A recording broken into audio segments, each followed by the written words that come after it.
চরিত্রের প্রয়োজনে তারকাদের কত নামই না ধারণ করতে হয়।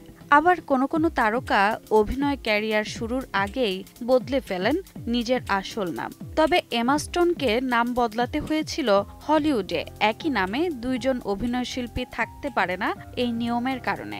এখন এমার মনে হচ্ছে তিনি তার আসল নামেই ফিরতে প্রস্তুত।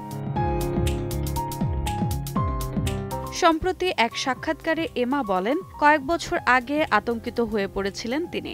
তারপর মনে হলো আর নয়, সবাই এমিলি নামেই ডাকুক।